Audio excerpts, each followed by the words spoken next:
With regard to full metrication, there are two reasons why you might want to contact your MP.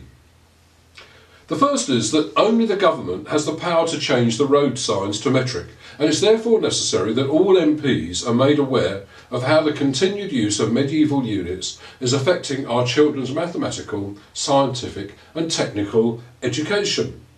Please see my video relating specifically to this issue. The second is that we need legislation to stop the sale of goods in medieval units, and this is much more prevalent than most people think.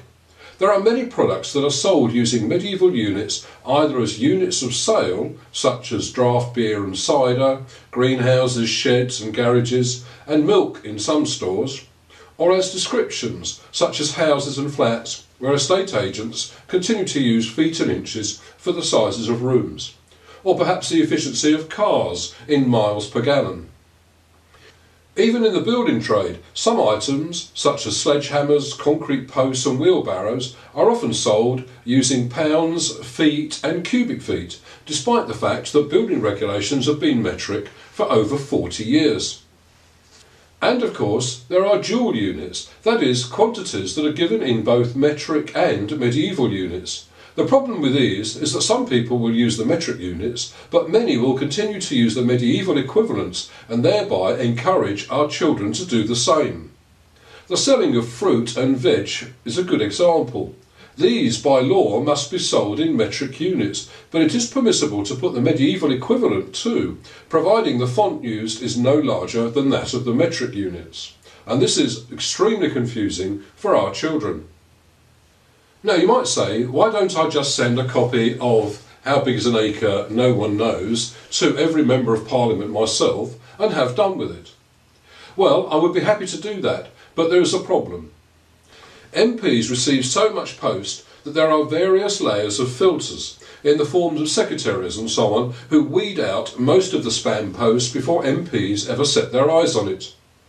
MPs are strictly speaking only responsible for their own constituents. So if they receive a letter from someone outside their own constituency, they're very unlikely to read it or answer it. Now, it seems to me that the only way round this is for someone in each and every constituency, and the more the better of course, to write to their own MP. And there are basically three ways you can contact your MP in the first instance. You can send them a letter or a copy of the How Big is an Acre document by snail mail. You can send an email, or you can attend one of the surgeries that most MPs hold. Now, to find the name and address of your local MP, if you're not sure who it is, go to this website. Notice there's no www in this address. Just type in your postcode and the site will tell you the name of your MP, his or her House of Commons address and his or her website. On their website you should find the email address too. Of course, if you have some local information of where else you can contact your MP directly, you may wish to try that instead. Now, please remember the following when you write to your MP. First of all, give your full name and address, even in an email, so they can see that you are one of their constituents.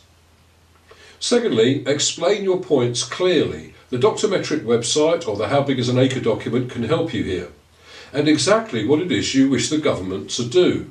In this case, change the road signs to metric and ban the use of imperial, that is medieval units, for the sale of all goods and services.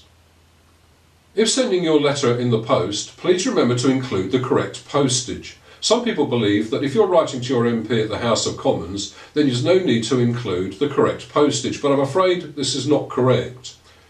In any case, if you upset your MP by not including the correct postage, well, it's not going to help our case very much. Some MPs have their post forwarded to their home address if they're away from the House of Commons for some time, and that certainly won't be done if you don't put the correct postage on your letter. So good luck, and please let me know how you get on by either writing a comment on the Facebook page or sending me an email directly. I should be very interested to hear how your particular MP reacts to this situation. Thank you very much.